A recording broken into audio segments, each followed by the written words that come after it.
like to welcome you back to Coffee, Cookies, and Books. I'm Judy, and today what we're going to do is something a little bit different. Not necessarily a book review, but we're going to talk about books. And we're going to talk about books that I love and is the reason that my channel is called Coffee, Cookies, and Books. So with all that in mind, I hope you'll stick around for this episode. It's going to be a lot of fun, and I'll see you on the other side.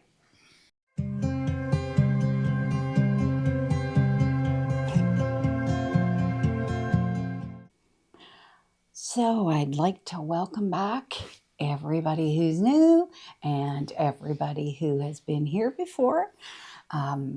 It would really be greatly appreciated if you could like and subscribe to the channel. I am trying to get myself to 500 subscribers. So, we're almost halfway there. Fingers crossed that we can get over that halfway point and then race to the finish. So anyways, that's my goal. So I'm hoping you'll help me out with that. And so what I thought I would do is talk about, I have a collection of cookbooks here. Now, most of them are baking oriented because I love cookbooks about baking. The recipes I collect are all baking recipes. So I'm going to talk about that too. So I do have some regular cooking books, and I will share those with you as well. But if I'm going to be perfectly frank, I haven't really done too much with them because I kind of make my cooking recipes up as I go, but I do have a few that are even in my regular recipes that I do make regularly. And just to, for some insight into me, I'm a single individual. I live at home. I live on my own. And so it's really difficult to prepare foods and not have them go bad, or buy fruits and vegetables, have those go bad. So what I've done is I've learned how to cook around that and pre-prepare my meals, freeze them, things along those lines. So we'll talk a little bit about that too, because I think that could be of interest to anybody who wants to not have to cook every day and pre-prepare their food, and some of the ways that I even, what I do with my vegetables, which I got that from my best friend, and I do this all the time. Anyways, so let's just talk about the baking part of it, which is my true love. But before we get started, it is February 1st, so we are now well past Christmas, and today I had to go to the grocery store, to Walmart, to pick up a prescription, and when Cadbury mini eggs, which are probably my favorite thing in the whole wide world, which is probably a good thing that they're only available at one time of year, more or less. I love these things. I am completely addicted to these things. I always eat the ones that are kind of broken a little bit. I eat those one first. So good. Now, only thing I find with these is you can't eat too much of them because of the coating. It makes your tongue feel like sandpaper. It's like not fun. So wouldn't suggest you eat too many of them, but kind of a nice little snack. Anyways, I have that off to the side here, and my coffee. Of course, I have my coffee because I always have my coffee. So now what we're going to talk about is a little bit like the whole idea behind my channel is that I love coffee. I love baking, so I put cookies in there because it went with the word coffee. And of course, I love books, and that's why I created my YouTube channel in the first place, is because I love books. So today we're going to kind of talk about the two things that I love, the baking and the books. So what I thought I would do first is just start with just the general cooking books that I have and kind of get those ones out of the way. because they're not the ones that I really spend a lot of time with. And then we'll talk about the other books. So the one thing that I did purchase, and I have actually looked at it quite a bit, is the collection for Julia Child's, the French cooking. And there are some tips that I've gotten from here. Particularly, one of the things that I really love to make is omelets. I'm like a huge omelet person. Love to make those. So I read through, and I've picked up a few tips, because a lot of our ideas on how we think eggs should be cooked is not really how eggs should be cooked. Well, anyways, not according to the French. So anyways, I did pick this up. I can't even remember where I got it. I got it on sale somewhere. And I remembered seeing it and thinking, you know what? I wouldn't mind having that, because it's kind of a nice thing to have. And, I don't know that there's anybody who doesn't know who Julia Childs is. So, yeah. So I got that one. And I love that one. I mean, it's pretty, like I said, it's not the kind of thing, I'm not into French cooking per se. But I love the idea of potentially, maybe looking through and trying a few things out. And even some of the things on how you season your meat, how you cook your meat, everything's in there. So really good thing to have. The other little thing that I have that I've had this for quite some time now is the Weight Watchers all-time favorites. Now, this is useful for making fairly basic recipes, but I think the key behind it is that your recipes are balanced and your ingredients are balanced. What ingredients are you putting into your food? I think it just makes you maybe a little bit more conscious of that sort of thing. And even though, I've struggled with my weight heavily since I hit like my late 30s, early 40s, which probably has a lot to do with perimenopause and that sort of thing. And as women, we all go through that. So I've always kind of struggled with that. And because I've struggled with it, I have found creative ways to prepare my meals. And a lot of that goes into even how I bake. To be honest with you, it's like I count everything. I actually have done, on top of all my recipes, I have a file, digital file that I keep that has all of the calorie counters on all of my recipes based on servings. So I do count my calories when it comes to anything over and above just my normal daily meals. I don't count my calories for that sort of thing. So anyways, that's kind of how I cook. So this has been a really great book. This is just our all-time favorites. 200 recipes in here.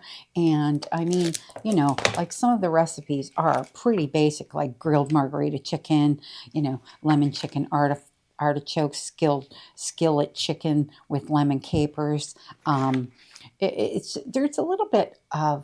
even a little bit in here for people who are vegetarians, and you don't perhaps eat meat, so you might want to prepare something that's vegetable oriented. So it kind of has a little bit of everything, and it's not a bad cookbook. I mean, I have tried a few recipes out of it.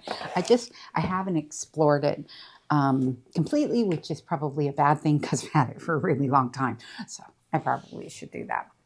So then the other book that I have, which of course you can see, I have quite a few recipes. This is how I mark my recipes.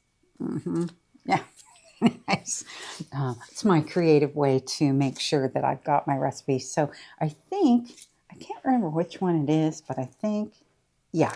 So these ones here are the ones that I use more often. These are the ones I don't use as often. So it's kind of method to my madness, right? Like one of the recipes that I've tried in here that's really good is the mac and cheese.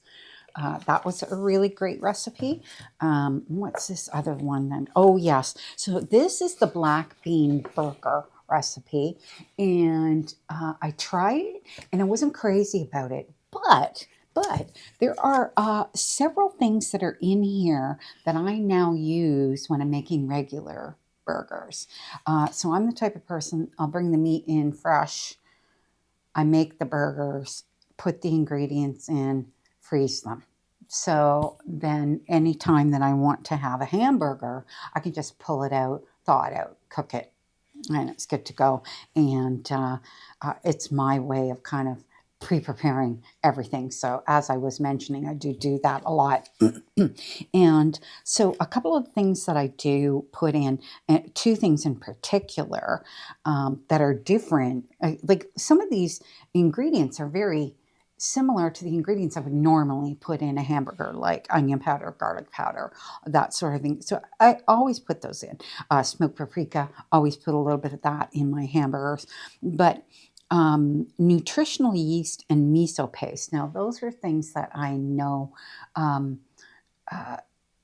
I've never used in it. I had never used in a hamburger, but I actually tried them in my hamburgers, and I'm like, I like it. The miso paste can be substituted for egg because egg is typically used to help combine your hamburger, and I use the miso paste instead.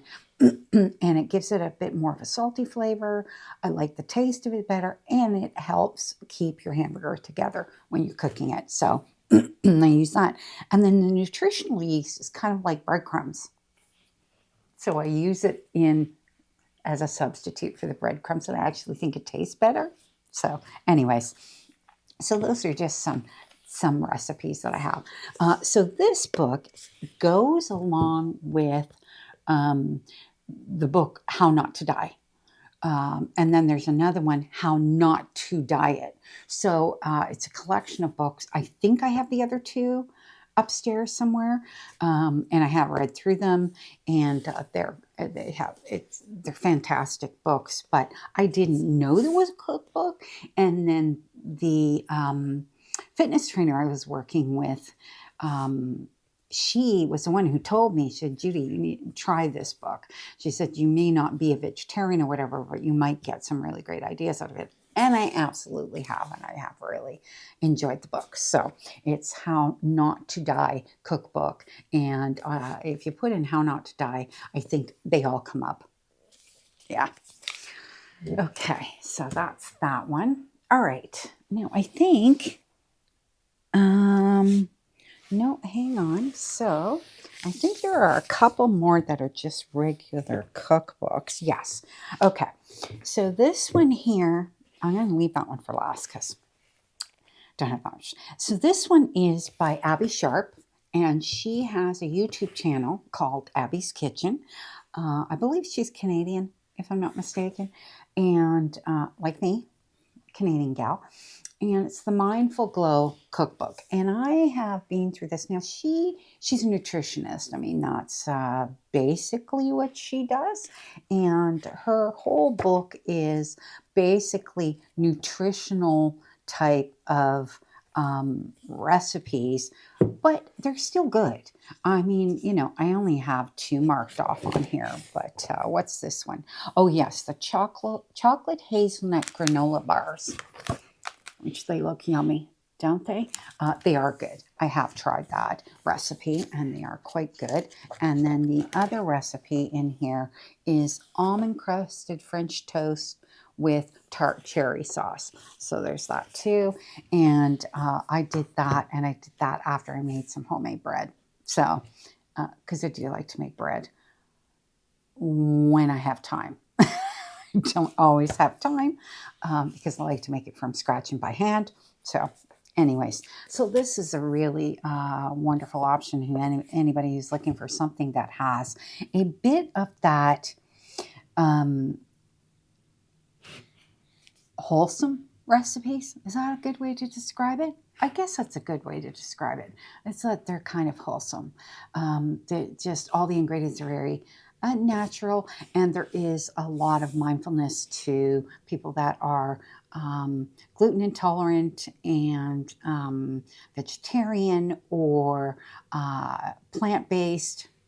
All that's kind of covered in this one cookbook. So it's always a good option. And of course, you know, her YouTube channel, fantastic if you get a chance. It's called Abby's Kitchen is her YouTube channel. At least I think it is. I will list it below for sure. But I'm pretty sure that's what it's called. Okay, then this one here, I have no idea where I got this. It's called the Dirty Apron Cookbook. And you know, I might have ordered this. I don't think I ordered this. I think this was a gift. And this is a lot of unusual, from what I can tell. So the one thing it's got in here is pierogies. Oh, I'd really like to learn how to make those. These are all high-end recipes. A lot of cooking of unusual meats and fishes and that sort of thing. I actually should sit down and take a really good look through this because it looks like it has some really amazing stuff. The thing that I find that's really hard with these meal recipes is they're not, for one, and they won't freeze well. So it's really hard for me to make them for myself. I mean, that's basic. It's the same. I have the same problem with, you know, those meal kits that you can buy. They're really great and everything, but you want to sit down and cook. They're not for one person. I mean, they're just not. So it's a waste of money for me to get the meal kits. Now, there are some that come where they're pre-prepared in single meal servings, and those are fine, but I find they usually taste like crap. If I'm being honest, I haven't found one yet that I particularly liked, so I'd rather just make my own if I can. But that, yeah, it looks like a really nice cookbook. I've not even looked through this one. I remember when I was pulling these all out, because I have them all in my kitchen, obviously, obvious place for them to be. I was pulling them out and I thought, where in the hell did I get that? And I'm like, well, that looks like a really nice cookbook. And it looks like it's Vancouver. Yeah, so I might look through it at some point, maybe cook something from it. But if you're looking for a really cool cookbook, it has some great recipes in it. And again, looks like another Canadian. I have a lot of Canadian cookbooks, which you will see. So now what we're going to do is we're going to go through the ones that I don't particularly use a ton. They are baking cookbooks, and some of them I got as gifts and that kind of thing. But, you know, they're still really good. So the first one is Icing on the Cake, and it's by Tessa Huff. Now, I think I glanced through this. I think the one recipe that it has in here that I am very much interested in is macarons. I would really, and that could be why I picked it up, because it's difficult to find a good book that has a clear recipe to get you started. This one is actually multiple pages. I'm going to try to find it again in here. But yeah, so here is where it starts with macarons. And it tells you the common mishaps and probable causes of why your macarons don't look the way that they should. But the whole thing starts here, right?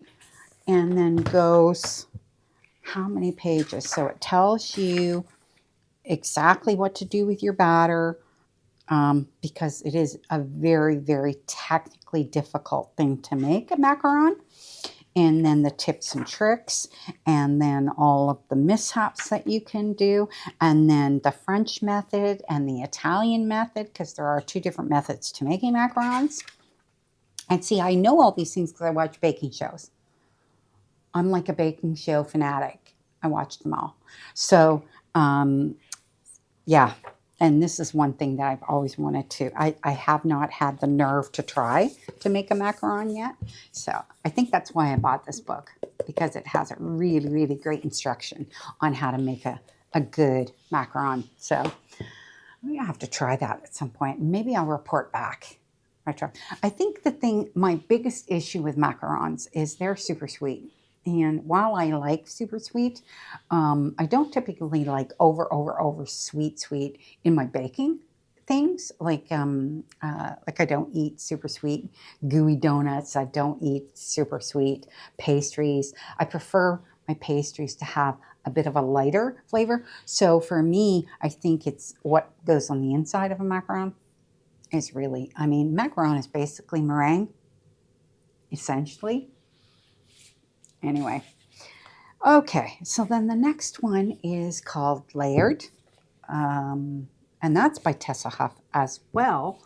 So you know what, I think maybe both of these might have been gifts, because they're both really pretty books, but I don't know who Tessa Huff is. Yeah, these are also, looks like most of her recipes center around cakes. And I'm not a cake person. A little bit. I don't mind a few things, but not particularly a cake person. So the other book appeals to me a little bit more because it has the other recipes, including the macarons. This looks like it's definitely more of about cakes specifically, and about building cakes. And I kind of have, it's not that I don't have any interest in cakes, which you'll see when we talk about some of my personal recipes. I like cakes, but I tend to be a slab cake kind of person. I'm not a layered cake person. So that's the difference.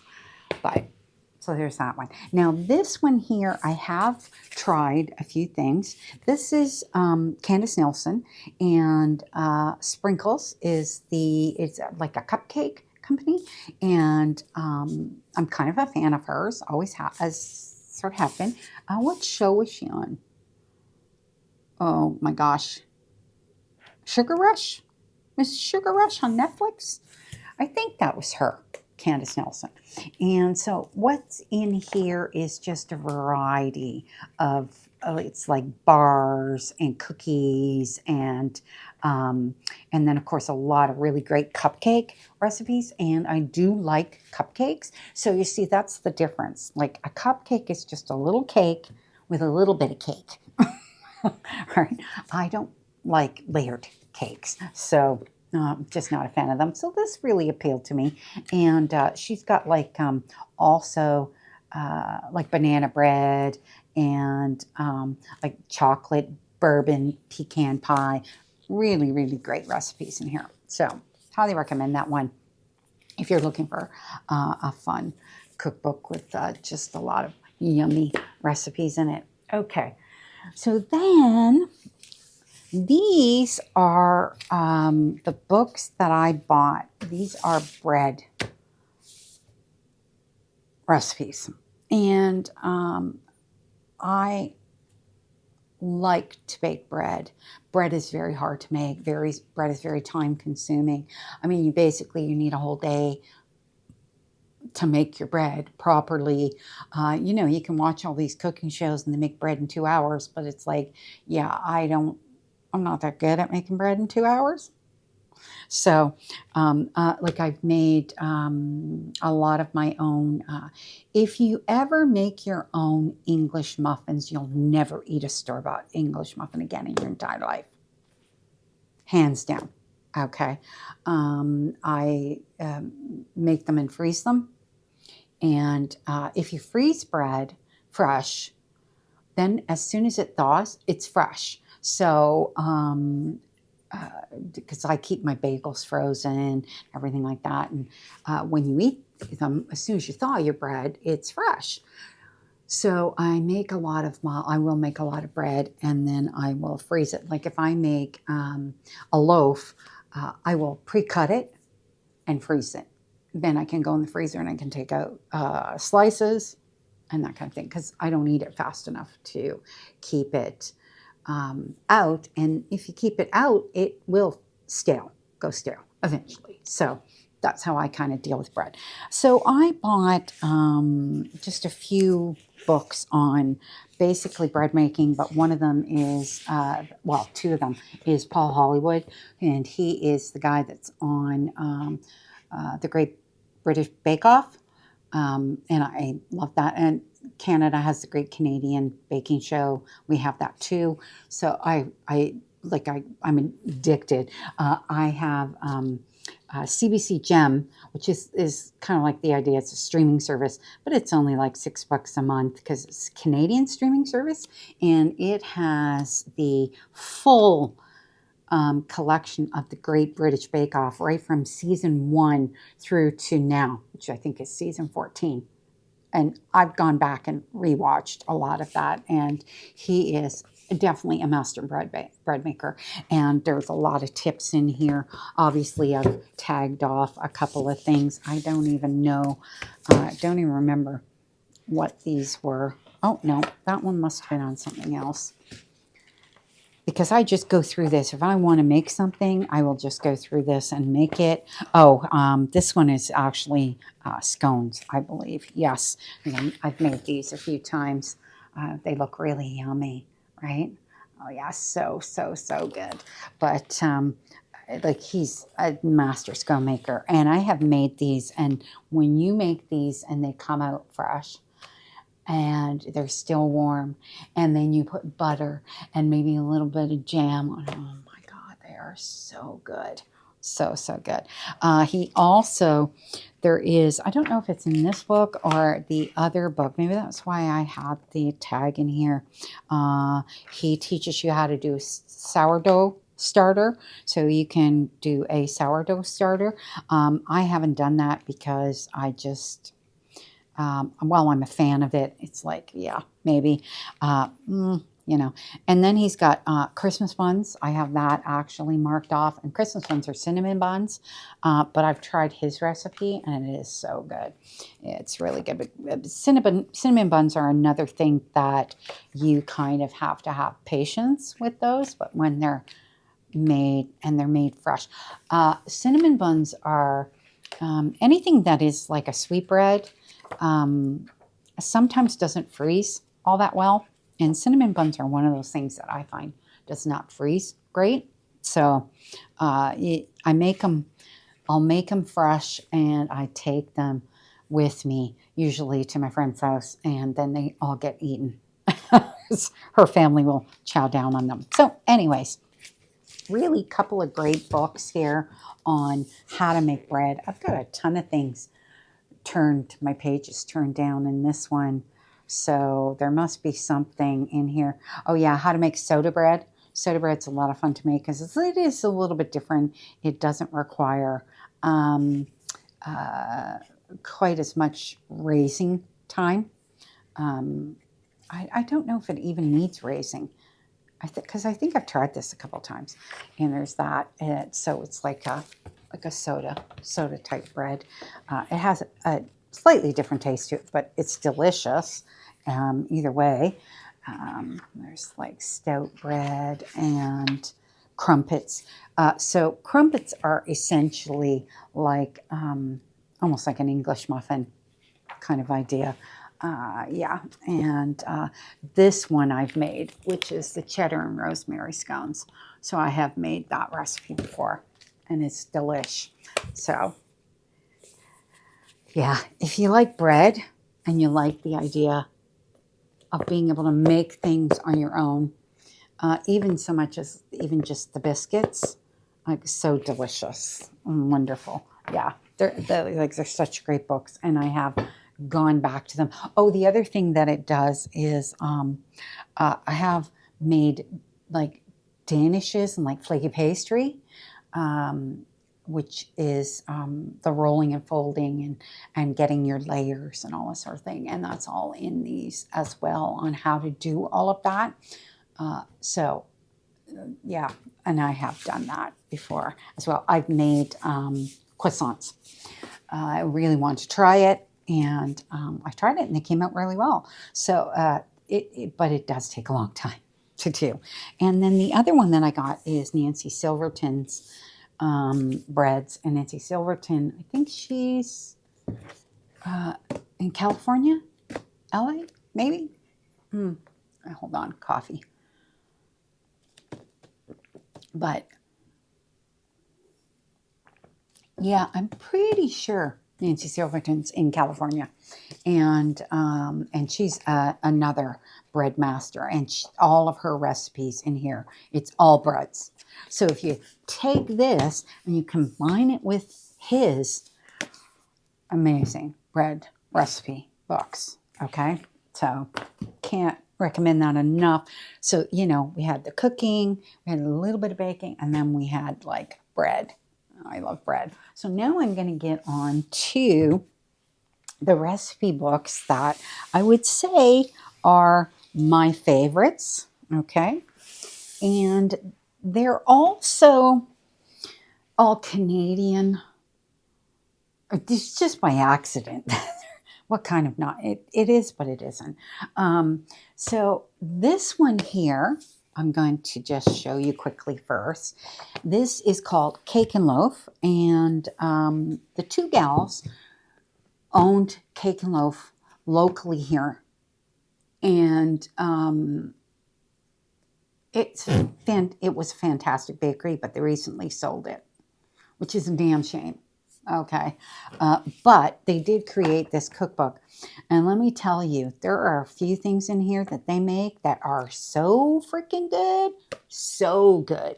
Like they have a homemade granola recipe, and I've actually made that, and it's like, oh God, so freaking good. But the one recipe they have, and I don't know why I didn't tag it off because I've used it a few times.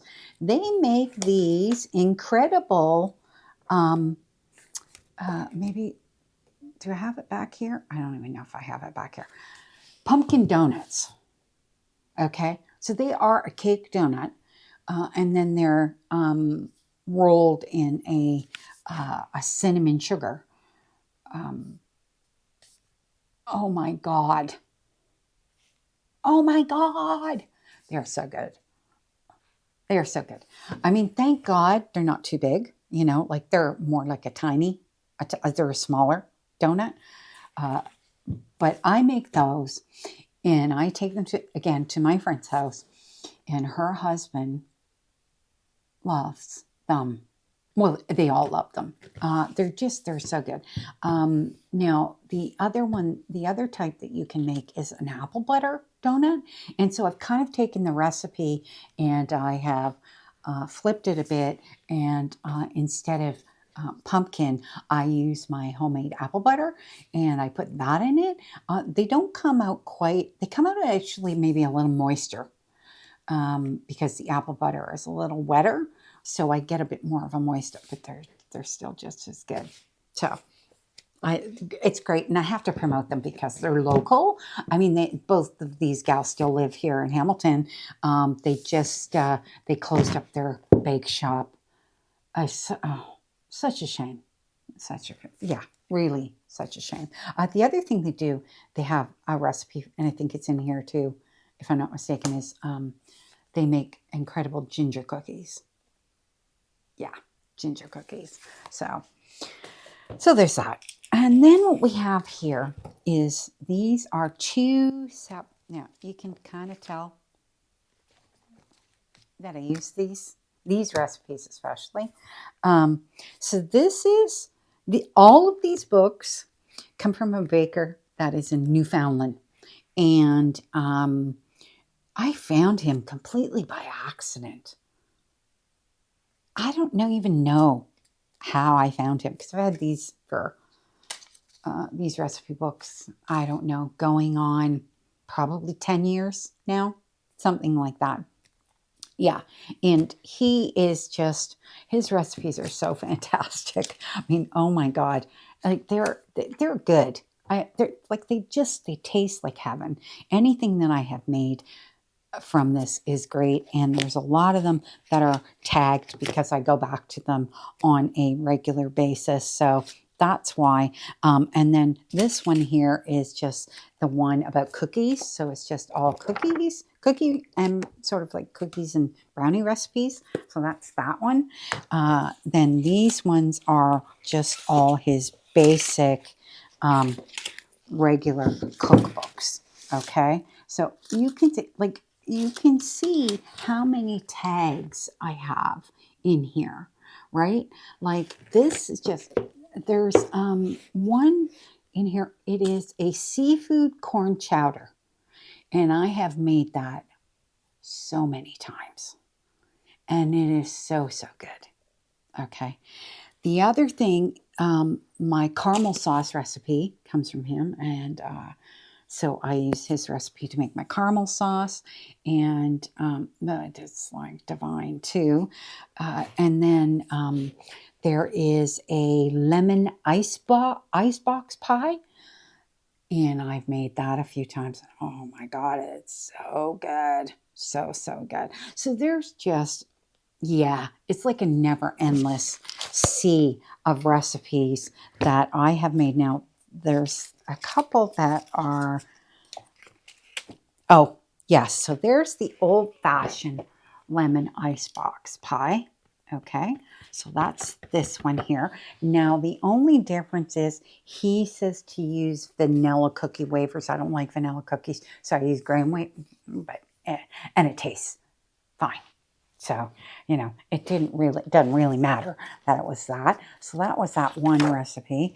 And then, oh, and then his basic apple pie. So I followed his recipe, but I used my pastry. I have a pastry recipe, which I'm going to explain, that comes from the next person we're going to feature. And it's the best pastry I've ever made, ever. Okay? So, but I use his apple pie. The rest of the recipe is from him. So I do use that one all the time. And then the other one, and then this is just like basic recipes for Christmas.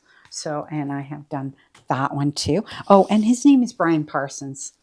Probably should have said his name because it's like super important. Oh, so here is that lobster and grilled corn chowder. Okay. So this is the one. I've made this quite a few times. Now, I don't particularly care for lobster. I'm not a lobster fan, but I have used crab in as a substitute. So I just go over to, we have a marketplace that's not too far from me, walking distance, and I go over there and get it fresh and then cook it, and it is like dynamite. Okay, so good. And then there's the homemade caramel sauce recipe. So you see how I had those tagged out a little bit differently. Those are the one.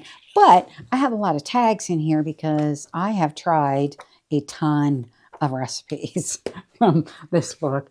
And it's the kind of thing where I'll pull them out occasionally and I look through them. And yeah, so I really love both of these two cookbooks and cannot recommend them enough. So it's Rock Recipes by Barry Parsons. Absolutely fantastic recipes. Okay, and then the last one, and I kind of kept her last because that sort of goes into my recipes and how I keep track of my own recipes. And where I get my own recipes from and that kind of thing. So this is Anna Olson. Now, some of you might know who Anna Olson is. She's been around quite a long time in the baking sphere, and she's been on a lot of shows. So I have 3 of her books, and again, you can see lots of tabs in there. So these are the 3 books of hers that I have, okay? And like they're fantastic cookbooks, but I will say that the thing with Anna Olson is Anna Olson got me through COVID. She's in Niagara, so that's not too far from me. That's like maybe a 45-minute drive, but she had decided to do live cooking demonstrations from her own kitchen during COVID. And it saved me because, sorry, just need a cup of coffee. Because I needed something to watch. And I hadn't really gotten too much into YouTube at that point. So we're talking like 2020, 5 years now. And right at the beginning of the pandemic, she started doing these live cooking classes. And I'm like, oh, this is like so fantastic. And I got so many tips from her on just like the weirdest little things, which we're going to talk about. One in particular that I do all the time now. So she just has a very soft manner, and she just comes across really nice. And you could just watch her bake forever. And then behind the camera is her husband. He's there, and he's filming all of this. And they just did such a great job. And it was in her home, you know. So it just felt much more personal, which I really loved, which is exactly the kind of thing that us booktubers do. Right? It's in our home. We're coming out to you. We're kind of putting ourselves out there for you to see us.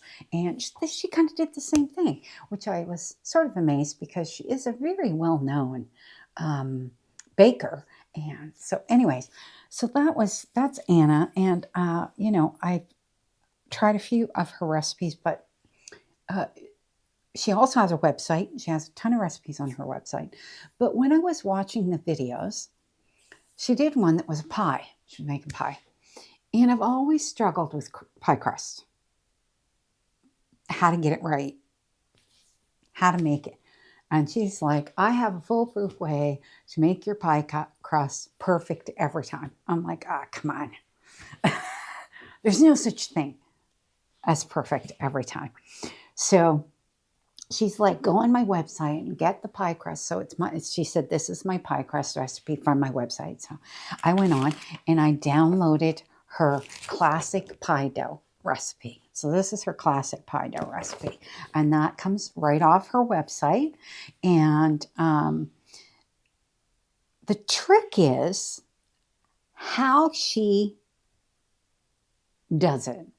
She does not make her pie dough by hand in a regular bowl. She makes it in a stand mixer. Okay.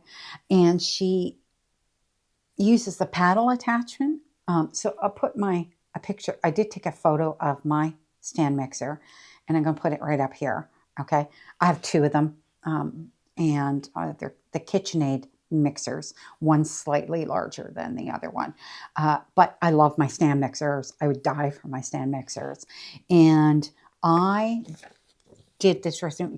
She said, follow the recipe exactly. So what she means is that make sure you use the right amount of water, exactly the right amount of water, exactly the right amount of, your teaspoons of lemon juice. So that's the recipe. So I followed it because I have a recipe for a potato, bacon, onion, cheese quiche. So I make this all the time. And I could never, it's like I had so much trouble with it. And I made this once and it came out perfect. I was like, no, oh my God, it's just such a simple thing. But so you take your butter and you chop your butter and you cube it. And it's cold, right? But when you put it in the stand mixer does all the work for you. So it's like it does all of the chopping and all of the blend. And it does it very, very fine. And one of the things that you do is you also put a tiny bit of vegetable oil in after it's pretty much broken up all of your butter, and you put the vegetable oil in, and that just kind of like blends it. I can't even tell you. It's like I saw her do it, and I'm like, but I mean, it looked great, and it came together, and as soon as it comes together, you're done. Like as soon as you see it all come together, it comes out, right? And then what I do is, because I make 2 pies, right? So I'll cut it in 2, and then I just like kind of roll it into flat semicircles, and then wrap it up in plastic and put it in the fridge, because you want to refrigerate it. So I do that. And I mean, you can make it the night before. She actually recommends kind of making it the night before. The only thing is that you have to take it out of the fridge for it to warm up a bit before you start rolling it. So you can do that, but you can make it the same day and you just keep it in the fridge for about a half an hour before you start rolling it. Yeah, freaking best recipe. And then, of course, you know, I make the quiche, and I make the potato and onion bacon cheese quiche, and I also put red peppers in there, and yeah, it's so good. And I put a little bit of chili pepper flakes in with it as well, just to give it a bit of a kick. And it makes the 2 pies, and then what I do is I cut them up and I freeze them. So the trick is that her pie crust freezes perfectly every time. Okay. Now, I do not use pastry flour, because you can use pastry flour for it. And I think, no, she says all-purpose flour, and that's what I use. I use the all-purpose flour. And the reason that I use the all-purpose flour is it freezes better. Okay, and it freezes, you still get flaky when it thaws out. And then typically I just heat it up in a toaster oven. So it kind of heats the whole thing really nice, but also kind of crisps it up all along the edges. And that's how I like it. Anyway, so that's that. And that I got from Anna Olson. And it will be forever like so happy that I found that. And, you know, I follow her, and she is actually on a show right now on the Flavor Network called The Chocolate Showdown, The Great Chocolate Showdown, or something like that. So, and she's on that show. Okay, so that's actually it for that. Now, let me just talk about my personal recipes. So I get majority of my recipes that I don't get from these books. The other ones I get from Pinterest. Okay, and like the quiche recipe, like the actual mixture, that comes from Pinterest. Now I have changed it a good bit, because I make the 2 pies and everything, so I've refined it to what I look for. So that's why I have it typed out like that. Okay, and I put all of my recipes in something plastic, because if they're sitting around where I'm baking, I don't want paper. I don't want the paper to get ruined. So I have them in these little plastic sleeves. So if you ever want to try to keep recipes, keep them handy, and it also keeps them in pretty good shape. I mean, the only thing this one actually needs to be replaced, because it's a little gunky on the top. Just replace the holder, plastic holder. So, and that's what I do with that. Another one that I've gotten off, and as you can see, I've refined it. I've actually refined the whole recipe, is my peanut butter oatmeal chocolate chip cookies. So these I make all the time. My father loves them. So when I go up to see him, I'll make up a batch and I take them up with me, and he loves to have those. Okay, and the other thing that I have is I make pumpkin bread. Okay, so I have the moist pumpkin bread. So it's pumpkin loaves, but what I do with these is I make mini loaves. So I have a pan that has like 8 openings. Okay, and I have actually paper squares that I can put in so that they come out really easy. And these are made with oil. So they're actually an oil-based, which is better for freezing. Butter-based is not the greatest for freezing anything. So this is oil-based, and I make it, and I double the recipe, okay, and it fills 2 of those trays, and then I freeze them. And they're about this size. So they're like a double mini loaf. They're really cute because I cut them into like little squares and you can put butter on them. But they're like about that size. So there's 8 per pan. And I make 2 pans, and 2 pans fit perfectly in the oven, so they can bake together side by side. Come out perfect every time. I do use a scoop to scoop into, so it's typically 2 scoops per, and that's how I make that. Then I have 2 cakes that I make. There's my moist carrot cake and my crazy banana cake. And the reason it's crazy banana cake is because the minute that it comes out of the oven, the second it comes out of the oven, it goes in the freezer for an hour or more, okay, till it's ice cold. So I usually will make these 2 together. And then what I do is I take the cream cheese frosting recipe, which is basically the same for both, and I take one and I split it over them because I don't like too much cream cheese. I like the cream cheese frosting.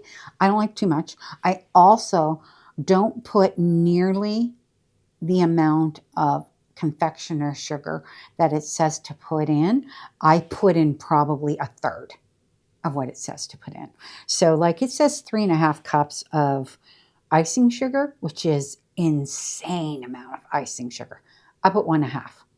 Seriously, that's it. 1.5. You don't need that much sugar. I prefer to have it more of a creamy butter because you have cream, cheese, and you have butter, okay, and vanilla. So it gives it flavor. So you have all of that in it. So yeah, I don't put that much. So that's something that if you ever see a recipe for cream cheese frosting, try out how much of the actual icing sugar you're putting in it, because you're probably going to find you don't need as much as you think you do. And then what I do is I split it and I put it over the top of both these recipes, and then I cut them up into the squares based on the calculation I've done for calories and all that sort of thing, because I've done it based on what I'm putting in it, including the icing sugar that goes on top. So that way then I know when I pull one out of the freezer and thought to eat it, how many calories that is in my daily intake. So it doesn't mean you can't, just because you're on a restricted diet or because you're watching what you eat doesn't mean you can't enjoy. And I mean, they're all natural ingredients. You're making it yourself. So because you're making it yourself, you know what goes in it. So that's a big thing for me. Now, my carrot cake recipe, it has crushed pineapple in it. So the crushed pineapple gives it a lot of moisture. And it is also an oil-based cake. So they both freeze beautifully, the banana cake and the carrot cake. Well, the banana cake is pretty much almost frozen already because you put it in the freezer. Like I said, as soon as it comes out, it goes in the freezer. I don't know why. But it's the best banana cake I've ever had in my life. So well worth that. Then the other recipe I have is, this is a family recipe, and it is a peanut butter fudge recipe. And this is, my father has been making this since I was a kid, and it has now passed on to me, and I am now the person who makes this fudge. And I only make it at Christmas. I don't make it all year round, but I can tell you it's like the best peanut butter fudge ever. Okay, but I make that, so I have that. And then is my chili recipe. So this came off of Pinterest, and I got it off Pinterest, and I followed the exact recipe, except that I took away, I took away, what is it I took out of this? It says 3 tablespoons of chili powder. So I only put 1 tablespoon of chili powder. And then as a substitute, I put in a tablespoon of Cajun powder. So Cajun powder is kind of like a mix of a bunch of different ones, right? It's like Cajun seasoning. And I put that in because it still has that chili kick a little bit. Not quite as much as 2 tablespoons, but It has that. And then it has all of the other things because you do put in like chipotle and cayenne pepper um, uh, and that goes in it as well. But then I add that extra, the Cajun seasoning, and it is delicious. It's delicious. This is a great chili recipe. And I know I found it off Pinterest. So, and I have a huge Pinterest board with pins. Gosh, I think I have over 1,000 pins in there. And another recipe I got off there was slow cooker apple butter. And this is another thing that I've made a ton of in the past. It is not cheap to make. I will tell you that right now because you need a lot of apples. What I do is you need 6.5 pounds of peeled, cored, and sliced apples. And that's in a big slow cooker. I have a large one, 7 liter. I have the big one. And I make this, and I use multiple different types of apples. So I will put in a bit of Granny Smith, honeydew, Fuji apples, and there's another one I put in there. I can't remember what the name of it is, but there's, I think there's like 4 different apples, and that's what I put in this, and it just gives it so much flavor. And then there's a whole bunch of really amazing spices go in this. So, yeah, it's just a fantastic, and like, you could eat this on its own, but like on a toast, and oh, it is so good. So good. Yeah. So I use this. I will make this, and then I will separate it into smaller containers, and I freeze it, and then I use it in recipes. So, okay. So I have that. So that's it for my baking cookbook adventure. I don't know if you were bored by this. I don't know if you enjoyed it. I don't know if this is going to get me a lot of viewers. Probably not. You know, it's not one of those things that a lot of people are interested in, but I had to share it because it's something that's really, really, really important to me, something I enjoy a lot. And so I figured maybe you'd enjoy a little bit of it.